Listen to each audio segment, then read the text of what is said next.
안녕하세요. 안산제일교회 오상원 목사입니다. 오늘은 알기 쉬운 구약개관 세 번째 시간 시가서에 대해서 살펴보겠습니다. 시가서는 욥기, 시편, 잠언, 전도서, 아가서가 여기에 해당됩니다. 첫 시간에서도 말씀드렸듯이 욥기서 그 긴 분량의 책이 왜 시가서인가 라고 궁금해하는 분들이 계실 텐데요. 이 욥기서를 이따가도 살펴보겠지만 이 욥기서는 운율체로 되어 있습니다. 산문체에서 운율체로 변경되는데 이 유대인들은 이 욥기서를 운율에 따라서 불렀기 때문에 시가서에 해당하고 또 시가서에 편성되어 있습니다. 욥기를 보면 하나님의 절대 주권을 찬양하고 있고 인간에 대한 어리석음과 하나님의 무한하신 지혜를 찬양하고 있습니다. 따라서 욥기는 시가서에 해당한다라고 볼 수 있겠습니다. 욥기서의 주된 목적은 하나님은 참 지혜로우신 분이시다라는 것이 주된 메시지입니다. 인간의 모든 지혜는 불완전하고 하나님은 완전하신 분이다. 그 하나님의 섭리와 계획과 주권을 우리가 다 깨달을 수 없다라는 것이 욥기서의 주된 설명입니다. 욥의 고난을 통해 친구들은 여러 가지로 그 고난을 해석합니다. 자기의 지혜와 경험과 또 하나님께서 주신 그런 계시로 미약하게나마 그런 고난들을 해석하지만 그 어느 것도 하나님의 마음에 합하지 않고 또 그 고난을 온전하게 해석하지 못하는 것을 볼 수 있습니다. 이러한 여러 가지 논쟁을 통해서 인간이 얼마나 미약하고 어리석고 부족하고 유한한지를 이 욥기서를 통해서 살펴볼 수가 있는 것입니다. 보통 신명기적 사관에 의하면 이 고난과 질병은 죄로 인해 발생됐다라고 여겼습니다. 그 신명기적 사관에 의하면 어떤 그 인간의 고난이라든가 고통이라든가 그 질병은 죄로부터 발생했다라고 생각했습니다. 근데 욥기서는 그러한 신명기적 사관의 틀을 깨는 책이라고 할 수가 있는 것입니다. 욥기서에서는 그러한 법칙이 적용되지 않습니다. 아무런 죄가 없고 하나님 앞에서 온전하였던 욥이 고난을 당하고 또 질병에 걸리는 것을 보면서 그런 신명기적 사관으로 모든 것을 다 해석할 수 없다라는 것을 이 욥기서에서는 보여주고 있는 것입니다. 먼저 주인공 욥은 아무런 이유 없이 고난을 당합니다. 그런 고난과 질병이 죄로 인해서 발생하는 것이 아니다라는 것을 계속적으로 보여주고 있고요. 욥기의 구절을 살펴보면 온전하고 정직하고 하나님을 경외한 욥이 등장합니다. 처음에 욥이 등장하고 하나님이 이제 욥을 칭찬하십니다. 근데 갑자기 사탄이 와서 하나님께 요청을 합니다. 그 욥이 까닭 없이 하나님을 경외하겠습니까? 그런 하나님께서 주신 소유물 그런 것을 다 경외하면 그런 걸 걷어가면 하나님을 경외하지 않을 것입니다. 라고 하면서 사탄이 하나님께 고합니다. 하나님께서는 사탄에게 욥에게 시험을 하도록 허락하십니다. 그러나 생명은 해하지 말고 어떤 소유물을 가져가라 라고 하면서 하나님은 사탄의 시험을 허락하시는 것이죠. 사탄은 그 하나님의 명령을 받고 이제 욥을 시험하기 시작합니다. 욥의 그런 종들을 다 칼로 죽임을 당하게 하고 양이나 소라든가 재산들을 하늘의 불이 내려서 다 쓸어버리게 하고 또 욥의 이 10명의 자녀들이 하루아침에 이 집이 무너져 죽게 되는 것을 보게 됩니다. 그러한 것을 보면서 욥은 이 머리를 깎고 하나님 앞에 다시 예배를 드립니다. 그런 것을 보면서 하나님은 이 사탄에게 말하는 거죠. 야, 이거 봐라. 욥이 이렇게 온전하고 정직하게 하나님을 경외한다 라고 했을 때 사탄이 또 한 번 더 시험을 말합니다. 하나님 욥을 치십시오. 욥을 한번 쳐보십시오. 그러면 하나님을 경외하지 않을 것입니다 라고 했을 때 하나님도 허락합니다. 그런 시험을. 그래서 욥이 이제 발바닥부터 정수리까지 종기가 들어서 질병에 걸리고 질그릇 조각으로 이렇게 고난의 삶을 살아가는 것을 처음에 1장과 2장에서는 설명합니다. 그러한 사탄과 하나님과의 대화는 욥은 전혀 알 수가 없습니다. 왜 하루아침에 이렇게 나의 종들이 다 죽고 재산이 다 없어지고 자녀가 다 죽고 내 몸은 이렇게 그냥 종기가 나가 라는 것을 하나님은 해명하지 않습니다. 그냥 하늘에서 그런 회의가 있는 거죠. 그것을 통해서 이제 욥의 친구들이 등장합니다. 욥의 친구들이 등장해서 욥의 고난을 두고 여러 가지 지혜와 경험으로 그 고난을 해석해 나갑니다. 그런데 이 처음에는 산문체였지만 욥의 친구들이 등장하면서 문체부터 산문체에서 이제 운문체로 바뀝니다. 어떤 운율이 있어서 그 운율에 따라서 그 욥기를 불렀던 것이죠. 그렇기 때문에 욥기가 이 시가서에 해당한다라는 것을 우리는 염두에 두고 살펴보면 도움이 될 것 같습니다. 욥기 4장과 27장까지는 욥의 세 친구들이 나와서 욥의 고난을 두고 열띤 논쟁을 벌입니다. 욥과 함께 같이 있어주긴 하였지만 그 고난을 두고 계속적으로 자기의 지혜와 경험으로만 해석합니다. 그러나 그런 경험이 인과응보 신학이라고 그러죠. 인과응보 신학. 신명기적 사관에 의한 내가 이것을 했기 때문에 하나님이 이렇게 나에게 복을 주셨다. 또 너가 이렇게 하나님 앞에 행하지 않고 죄를 범했기 때문에 너가 이렇게 고난을 당하고 질병을 당한다. 이런 인과응보적인 신학, 신명기적 사관에 의한 이런 신학과 경험으로 욥의 고난을 해석하고 욥을 정죄합니다.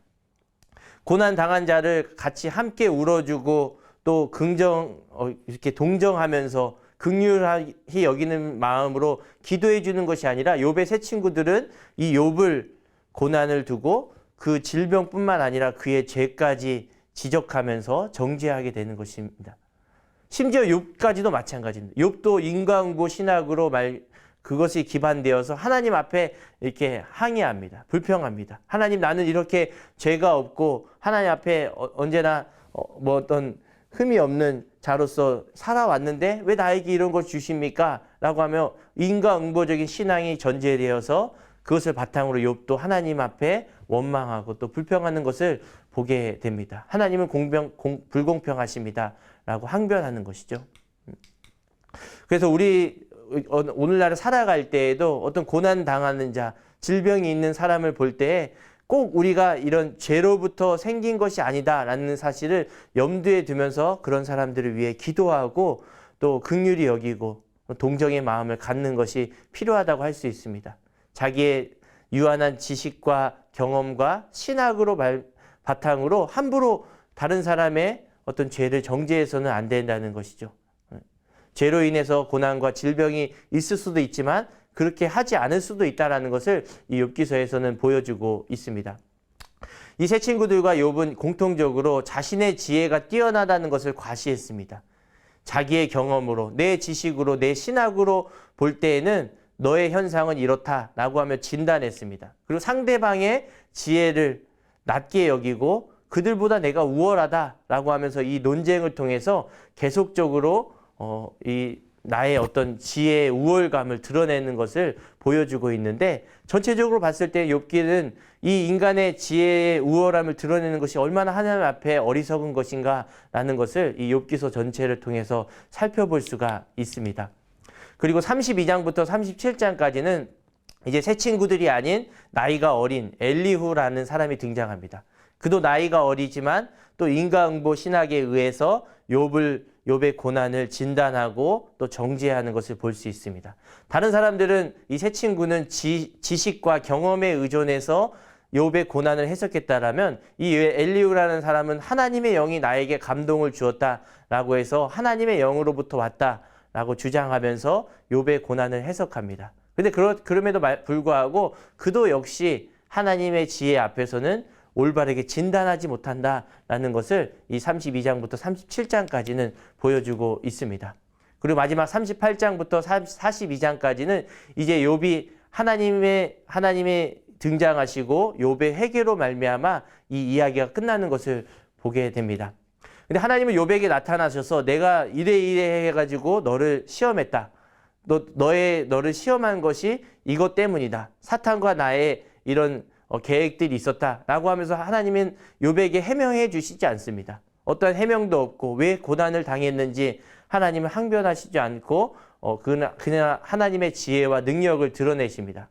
욥은 그 하나님의 지혜와 능력을 드러내심 앞에 내가 얼마나 그 하나님을 불평하고 불공평하다고 원망했던 것이 얼마나 죄스러운 것인지 회개하며 하나님 앞에 예배드리고 회개하는 것으로 이렇게 욥기가 끝이 납니다. 이 욥기의 주된 메시지는 아까도 말씀드렸듯이 하나님은 모든 지혜의 원천이십니다. 그 하나님의 계획하심과 섭리를 우리 인간이 깨달을 수가 없는 것이죠. 어떤 인간의 작은 경험, 또 이 인간의 어떤 작은 지식, 신학적인 그런 배경, 그런 것으로 모든 현상을 다 파악할 수 없다라고 하면 욥기는 하나님 앞에 욥기서를 통해서 우리는 하나님 앞에 겸손해야 된다.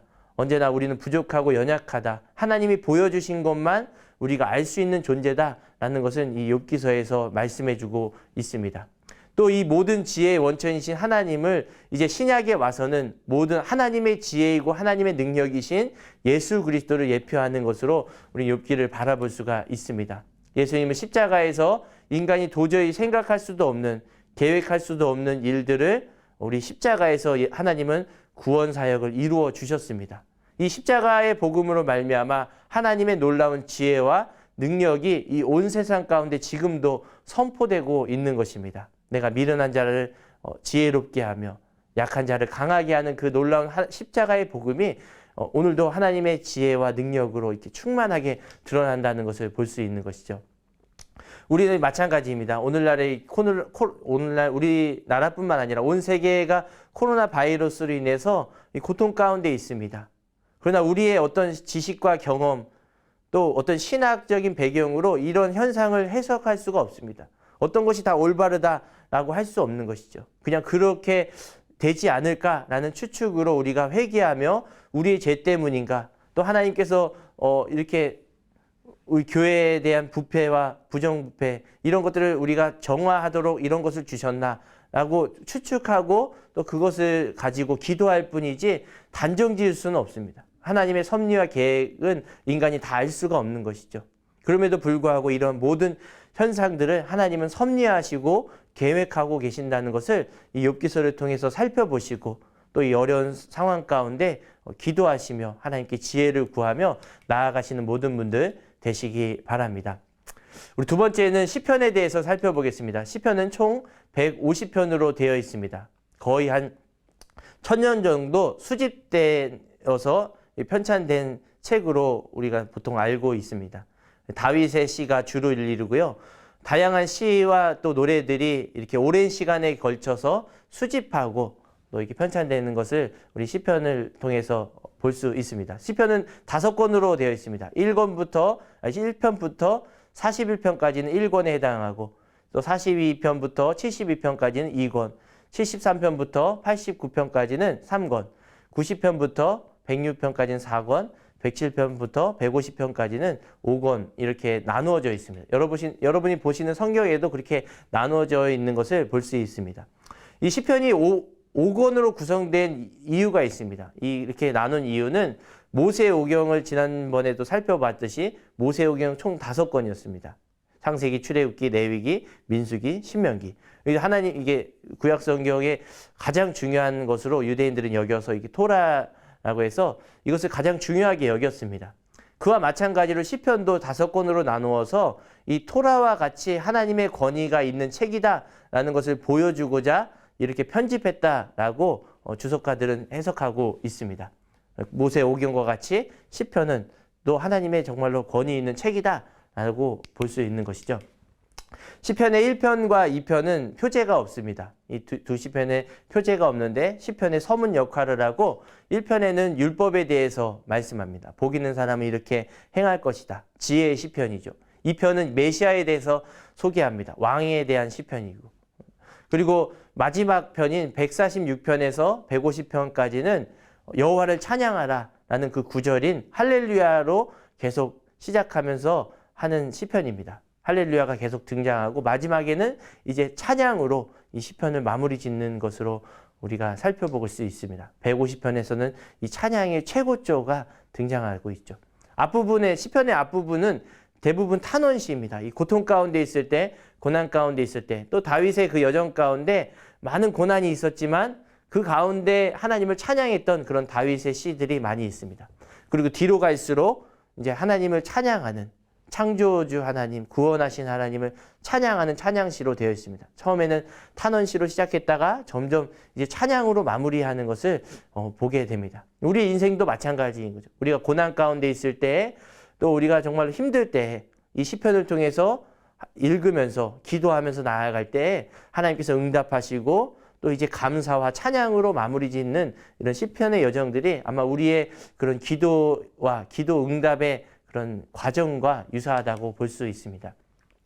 시편의 유형들을 보면 세 가지로 크게 나눌 수 있습니다. 찬양시와 탄원시와 감사시로 보통 크게 나눕니다. 이 찬양시는 우리의 삶의 평탄한 가운데 하나님의 은혜를 찬양한 시입니다.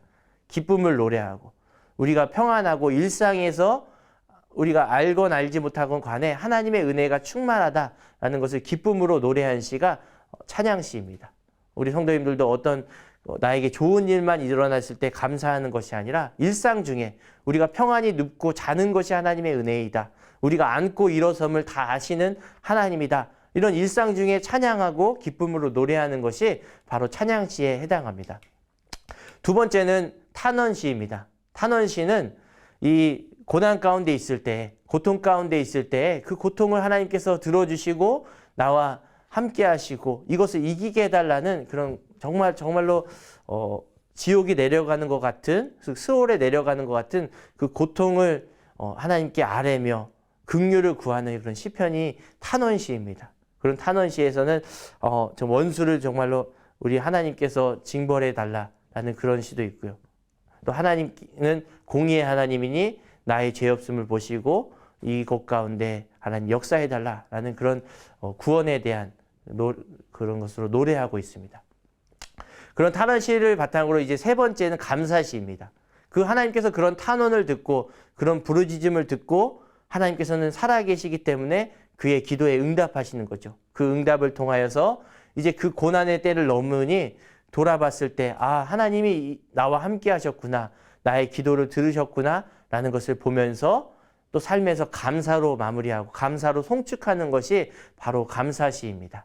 이렇게 찬양시, 일상적인 평안함 가운데 기쁨과 은혜를 노래하는 찬양시, 그리고 고난과 고통 가운데 정말로 죽을 것 같은 위협 속에서 부르짖었던 탄원시, 그리고 그 탄원이 지나고 응답이 되어서 삶을 돌아봤을 때 우리의 삶 가운데 함께 하셨던 그 하나님을 노래하는 감사시, 이렇게 세 개의 큰 유형으로 나누어 볼 수 있습니다.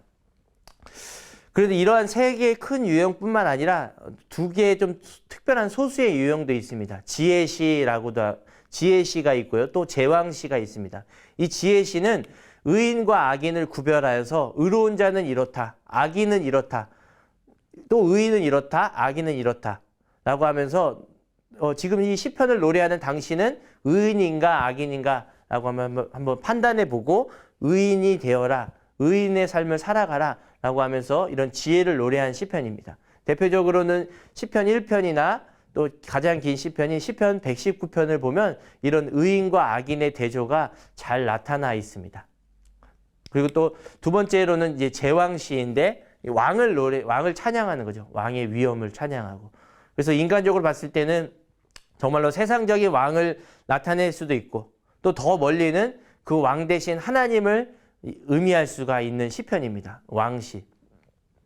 제왕시는 시편 2편과 또 시편 72편, 시편 110편에 이런 왕에 대한 위엄을 찬양하는 시가 등장합니다. 이것도 궁극적으로는 궁극적인 왕, 온 세상을 통치하시고 영원한 왕이 되시는 예수님을 예표하는 시편이라고 우리는 볼 수가 있습니다. 신약에서 가장 많이 인용된 책은 이사야입니다. 그리고 두 번째로 가장 많이 인용된 책은 바로 시편입니다. 그러니까 이 시편이 정말로 구약에만 해당하는 시편이 아니라 이 시편을 통해서 하나님은 예수님을 예표하고 있다. 또 유대인들에게는 이 메시아, 정말로 그리스도가 오실 것이다 라는 것을 보여주는 책이 바로 시편입니다. 그래서 시편을 통해서는 이 왕 대신 예수 그리스도, 또 이 미래에 오실 영원한 왕이신 예수 그리스도를 기대하게 유대인들에게는 그것을 내다보게 하고 또 그것을 노래하게 만든 것이죠. 그래서 제가 이 표를 통해서 이 시편에 나타난 그리스도에 대한 증거 구절을 좀 살펴보았습니다. 하나님께서는 이 구약성경 시편을 통해서 어떻게 예수 그리스도를 미리 예표하고 계셨는지 제가 표를 통해 한번 만들어 봤습니다. 그래서 성도님들께서 나중에 시간 되시면 이 시편의 구절과 또 신약에 나온 구절, 그런 것들을 한번 살펴보고 어떠한 문맥 속에서 이런 구절이 인용되었는가라는 것을 살펴보면 더 그 구절의 의미가 와닿을 거라고 생각합니다. 보면 너는 내 아들이라 만물을 그의 발 아래 두셨으니 내 영혼을 스올에 버리지 아니하시며 그가 여호와께 의탁하니 구원하실 것이다. 주의 뜻 행하기를 즐기오니 나의 가까운 친구도 나를 대적하여 그의 발꿈치를 들었나이다.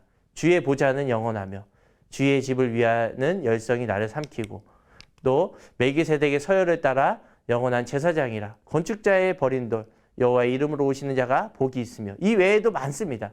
근데 이 대표적으로 이런 구절들, 우리 낯익은 구절들을 제가 뽑아봤습니다. 그렇기 때문에 이 시편은 그리스도를 말씀하고 있다. 그리스도를 예표하고 있다라고 보시면 되겠습니다. 이스라엘 왕들은 다 부패하고 하나님의 마음에 합한 왕이 손에 꼽을 정도입니다. 그 합한 왕도 말년에 가서는 또 부패하고 또 타락한 것을 볼 수 있죠. 불완전한 것을. 이스라엘의 어떤 왕도 다 불완전한 왕이었습니다. 온전치 못하였던 것이죠. 그리고 그것을 통해서 하나님은 이 시편 말씀을 통해서 이 온전한 왕, 이상적인 왕, 영원하고 온전하신 제사장, 선지자, 왕으로 오실 그리스도를 바라볼 수 있도록 이 유대인들에게는 이 시편을 노래하면서 예수 그리스도, 메시아가 오실 것을 계속적으로 노래하도록 하나님께서는 말씀해 주셨습니다. 시편에 보면 때로는 하나님께서는 목자로 등장합니다. 목자로서. 우리의 선한 목자로서. 그리고 우리는 그분의 양이다라고. 또 우리를 위해서 대신 싸워주시는 용사, 강한 용사로서 등장할 때도 있습니다. 우리를 위해서 싸우시는. 그런 것이 궁극적으로 신약에 와서 누구를 보여주고 있습니까? 바로 예수 그리스도이시죠. 예수님은 선한 목자이십니다. 예수님은 우리의 왕이 되시죠. 우리의 주님이 되시죠. 우리를 위해 대신 싸워주시는 분이십니다. 우리의 죄를 위해서 십자가에 못 박혀 죽으시고 우리를 구원하신 구원자이시죠. 그런 것들이 다 시편의 구절을 통해서 녹아져 있는 것이죠. 예수님을 떠올리게 만드는 거죠. 여기까지 좀 시가서, 욥기서와 시편을 살펴보았는데 성도님들 많이 이해가 되셨나요? 이 구약을 볼 때에는 구약과 함께 또 신약에 나온 예수님과 어떻게 연결되었는지를 살펴보면 하나님께서 우리에게 성경을 주신 목적대로 우리가 성경을 볼 수 있고 또 그 구속의 역사 가운데 우리가 어떤 권을 읽고 있는지 좀 더 와닿을 것입니다. 저희들은 잠시 쉬었다가 다음 시간을 이어가도록 하겠습니다.